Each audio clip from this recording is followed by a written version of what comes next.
तारीख थी 11 सितंबर 1966। एक ऑस्ट्रेलियाई कैप्टन अपनी नाव लेकर प्रशांत महासागर के बीच मौजूद एक वीरान द्वीप के पास से गुजर रहा था। ये एक ऐसी शापित जगह थी जहां पिछले 100 सालों से किसी भी इंसान ने कदम नहीं रखा था।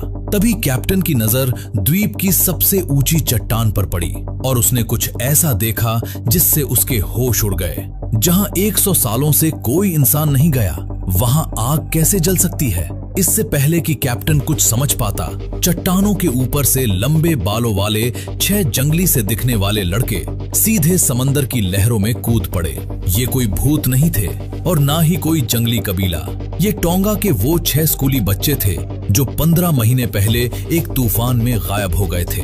दुनिया ने उन्हें मरा हुआ मान लिया था। उनके घर वालों ने रो रो कर उनके ताबूत दफना दिए थे। तो फिर इन बच्चों ने 15 महीनों तक इस शापित और खूंखार द्वीप पर क्या किया? बिना खाने, बिना पानी और बिना किसी हथियार के 13 से 16 साल के ये लड़के जिंदा कैसे बचे? मैं आपको ले चलता हूं उस खौफनाक रात में जब एक छोटी सी नाव की चोरी ने दुनिया की सबसे महान और रोंगटे खड़े कर देने वाली सर्वाइवल स्टोरी को जन्म दिया। कहानी टोंगन कास्टवेज की। जून 1965। टोंगा का सेंट एंड्रयूज कॉलेज। ये एक ऐसा कैथोलिक बोर्डिंग स्कूल था जहां के नियम किसी जेल से कम नहीं थे। लेकिन पीछे की बेंच पर बैठे उन 6 टीनेज लड़कों के खून में एक अजीब सी बेचैनी दौड़ रही थी। 13 से 16 साल के इन 6 दोस्तों के लिए स्कूल की ये 4 दीवारें किसी पिंजरे जैसी हो गई थीं, जहां उनका दम घुटने लगा था। वे क्लासरूम की दीवारों से बाहर प्रशांत महासागर की उन विशाल लहरों के पार एक एडवेंचर की तलाश में थे जो जल्द ही उनकी जिंदगी बदलने वाला था। इन 6 दोस्तों के नाम थे सियोन, स्टीफन, कोलो, डेविड, ल्यूक और मानो। एक दिन स्कूल के मैदान में बैठे हुए उन्होंने एक बहुत ही क्रेजी प्लान बनाया। प्लान ये था कि टोंगा से भागकर 800 किलोमीटर दूर फिजी या न्यूजीलैंड जाना। लेकिन एक बहुत बड़ी समस्या थी। ना तो उनके पास पैसे थे, ना पासपोर्ट और ना ही जहाज का कोई टिकट। तो फिर वे इतनी दूर जाते कैसे? तभी सियोन ने, जो इस ग्रुप में सबसे बड़ा था, एक ऐसा आइडिया दिया जो उन्हें सीधे मौत के मुंह में धकेलने वाला था। उसने अपने दोस्तों से कहा, हम नाव चुराएंगे। उन्हें एक आदमी याद आया, मिस्टर तानियेला उहिला, जो एक स्थानीय मछुआरा था। लड़कों को वो आदमी बिल्कुल पसंद नहीं था, इसलिए उन्होंने उसकी ही 24 फीट लंबी सेलबोट को चुराने का फैसला कर लिया। जून 1965 की वो एक बेहद शांत और अंधेरी रात थी। पूरा स्कूल गहरी नींद में सो रहा था, लेकिन इन 6 दोस्तों की धड़कनें तेज थीं। वे दबे पांव हॉस्टल से बाहर निकले, छुपते छुपाते समंदर के किनारे पहुंचे। अगर आप सोच रहे हैं कि 800 किलोमीटर के इतने लंबे और खतरनाक सफर के लिए उन्होंने महीनों की कोई तगड़ी प्लानिंग की होगी, तो आप बिल्कुल गलत हैं। उनके पास तैयारी के नाम पर सिर्फ ये मामूली सी चीजें थीं। 2 बोरी केले, कुछ नारियल, एक छोटा सा गैस बर्नर और पानी जमा करने के लिए कुछ खाली बर्तन। और सबसे खौफनाक बात तो ये थी कि उनके पास न कोई नक्शा था, न दिशा देखने के लिए कोई कंपास और ना ही किसी को खुले समंदर में नाव चलाने का कोई तजुर्बा था। ये एक ऐसी बेवकूफी थी जो सीधे मौत को दावत दे रही थी। पर उस रात उन्हें किसी खतरे का एहसास नहीं था। उन्होंने चुपचाप नाव की रस्सी खोली, उसे पानी में धकेला और लहरों के सहारे निकल पड़े। ठंडी हवा उनके बालों को सहला रही थी। उनके चेहरों पर एक अजीब सी खुशी और आजादी की चमक थी। वे फिजी पहुंचने के सपने देख रहे थे, नाव पर बैठकर हंस रहे थे और अपने टोंगन गाने गा रहे थे।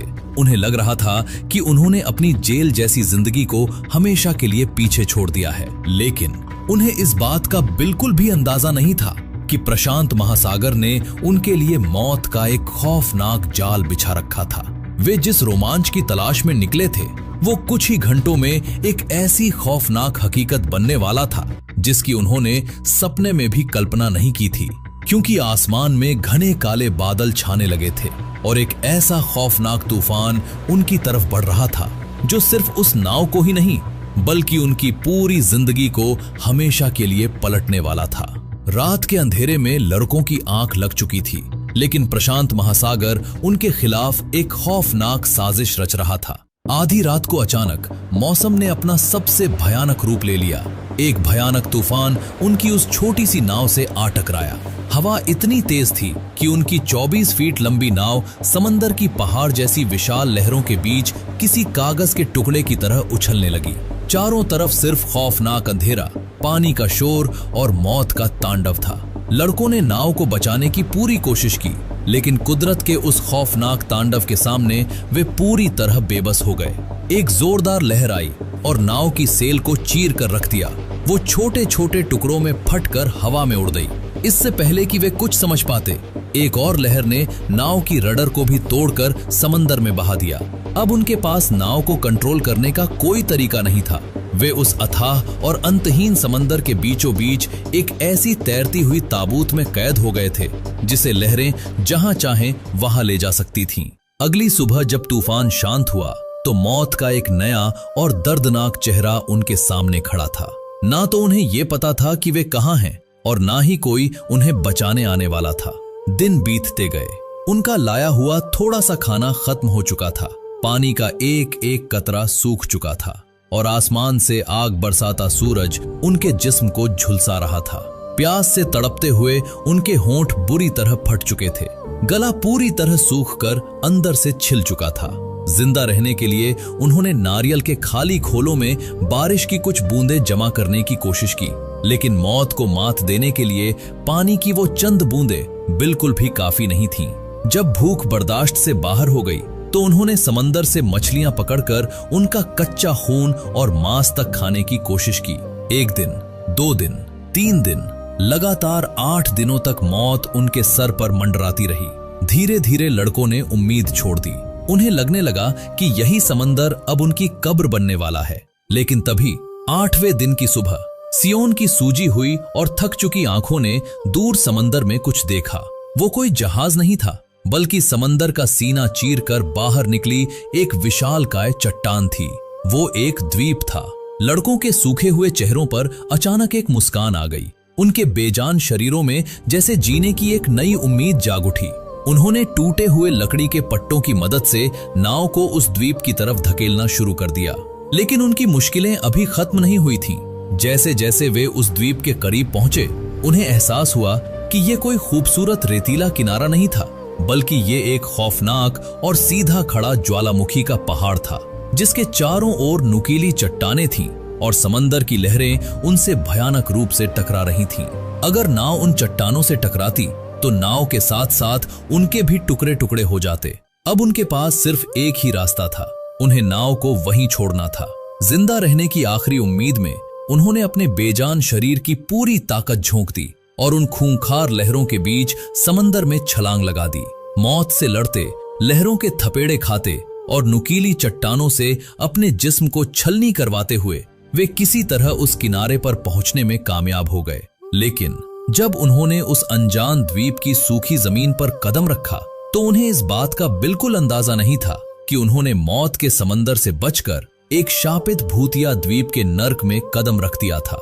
एक ऐसा द्वीप जहां अगले 15 महीनों तक उनका सामना भूख, खौफ और अपनी ही इंसानियत के सबसे डरावने इम्तिहान से होने वाला था। समंदर की मौत से बचकर वे किनारे तो पहुंच गए थे, लेकिन उनके सामने जो मंजर था उसने उनके दिल की धड़कनें रोक दी। ये कोई आम द्वीप नहीं था, ये प्रशांत महासागर का वो गुमनाम और शापित कोना था जिसे दुनिया एटा के नाम से जानती थी। समंदर के बीचों बीच खड़ा एक ऐसा वीरान ज्वालामुखी का टापू जहां सालों से किसी इंसान ने कदम नहीं रखा था। उनके पैर लहूलुहान थे और शरीर पूरी तरह टूट चुका था, लेकिन रुकने का समय नहीं था। सूरज ढल रहा था और उस अनजान द्वीप पर पहली रात का अंधेरा उनके करीब आ रहा था। उनके पास न आग थी, न छत और न ही हथियार। वे सिर्फ 15 से 16 साल के बच्चे थे जो दुनिया के सबसे खतरनाक नर्क में अकेले छोड़ दिए गए थे। उस पहली रात की खामोशी सबसे भयानक थी। जंगल से आने वाली अजीबोगरीब आवाजें और समंदर का वो डरावना शोर उन्हें सोने नहीं दे रहा था। उन्हें डर था कि कहीं अंधेरे में कोई जंगली जानवर उन पर हमला न कर दे। उस रात उन्होंने एक दूसरे का हाथ थामे रखा, शायद ये सोचकर कि ये उनकी आखिरी रात हो सकती है। अगली सुबह की किरण फूटते ही मौत उनके सामने एक नए रूप में खड़ी थी। एक ऐसी भयंकर प्यास जो उनके शरीर को अंदर से राख कर रही थी। उन्होंने पूरे द्वीप को छान मारा, लेकिन कहीं भी मीठे पानी का एक कतरा तक नहीं मिला। किस्मत देखिए, चारों तरफ समंदर का अथाह पानी था, लेकिन वे उसे पी नहीं सकते थे। तभी उन्हें ऊपर उस ऊंचे ज्वालामुखी के शिखर पर कुछ दिखा। वो एक घना जंगल था। जीने की एक आखिरी उम्मीद में उन थके हुए लड़कों ने उन सीधी खड़ी और नुकीली चट्टानों पर चढ़ना शुरू किया, बिना किसी जूते के, बिना किसी रस्सी के, सिर्फ अपने हाथों के दम पर। उस दिन उन लड़कों ने अपनी मौत को बहुत करीब से देखा। अगर एक पैर फिसला तो सीधे सैकड़ों फीट नीचे समंदर की चट्टानों पर मौत पक्की थी। लेकिन वे हार मानने को तैयार नहीं थे, और जब वे उस शिखर पर पहुंचे तो उन्हें वो मिला जिसकी उन्होंने कल्पना भी नहीं की थी। वहां एक सदियों पुराना रहस्य उनका इंतजार कर रहा था, एक ऐसा रहस्य जिसने उनके बचने की उम्मीद को फिर से जिंदा कर दिया। जैसे ही उन लड़कों ने मौत की उस चढ़ाई को पार किया और ज्वालामुखी के उस विशाल गड्ढे के अंदर झांका, उनकी थकान और प्यास जैसे एक पल के लिए गायब हो गई। वो कोई सूखी और बंजर जमीन नहीं थी। उस ज्वालामुखी के अंदर एक पूरी नई दुनिया बसी हुई थी, एक हरा भरा घना जंगल। लेकिन असली हैरानी की बात यह नहीं थी। जंगल के अंदर कदम रखते ही उन्हें कुछ ऐसा मिला जिसने उनके रोंगटे खड़े कर दिए। वहां इंसानों के रहने के निशान थे, पत्थरों से बनी पुरानी झोपड़ियों के खंडहर। दरअसल वे लड़के नहीं जानते थे कि लगभग 100 साल पहले एटा द्वीप पर एक कबीला बसा करता था, जिसे गुलाम बनाने वाले खूंखार जहाजों ने तबाह कर दिया था। उस कबीले के लोग तो मिट गए थे, लेकिन वे अपने पीछे केले के पेड़, पपीते, जंगली तारों और कुछ मुर्गियां छोड़ गए थे। इन 100 सालों में वे मुर्गियां अब पूरी तरह से जंगली हो चुकी थीं और उस पूरे जंगल में फैल गई थीं। उन जंगली फलों और पेड़ के तनों में जमा बारिश के पानी ने उनकी टूटती सांसों को फिर से जोड़ दिया। कई दिनों बाद उनके पेट में कुछ खाना गया था, लेकिन प्रकृति का इम्तिहान अभी खत्म नहीं हुआ था। रात होते ही उस द्वीप की बर्फीली हवाएं उनके खून को जमाने लगीं। उनके पास न कोई छत थी, न गर्म कपड़े। जंगली जानवरों और भयानक ठंड से बचने के लिए उन्हें अब एक ऐसे जादू की जरूरत थी जिसके बिना इंसान का वजूद नामुमकिन है, आग। लेकिन बिना किसी माचिस या औजार के आग जलाना किसी चमत्कार से कम नहीं था। कोलो नाम के लड़के ने सूखी लकड़ियों के 2 टुकड़े उठाए और उन्हें आपस में रगड़ना शुरू किया। 1 घंटा, 2 घंटे, उसके हाथों में बड़े बड़े छाले पड़ गए।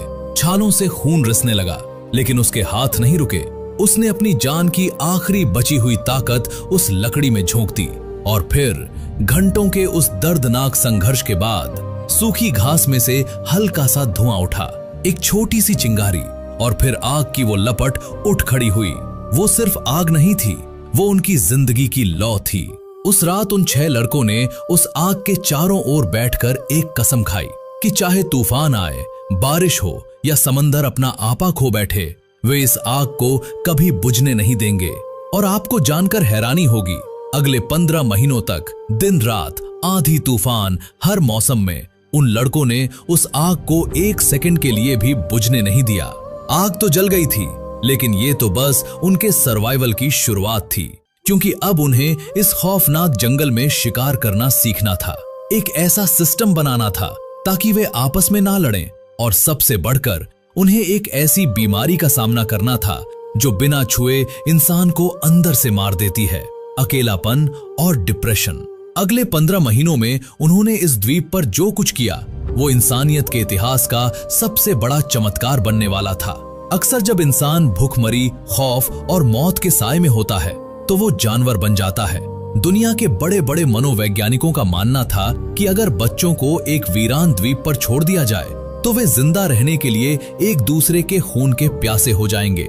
लेकिन इन 6 लड़कों ने विज्ञान और इंसानियत की उस थ्योरी को झूठा साबित कर दिया।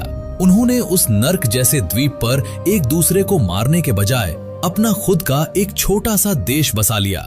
उन्होंने आपस में नियम बनाए, हर दिन की ड्यूटी तय की गई। 2 लड़के शिकार और खाना लाएंगे, 2 उस कीमती आग की रखवाली करेंगे और बाकी 2 द्वीप की निगरानी करेंगे।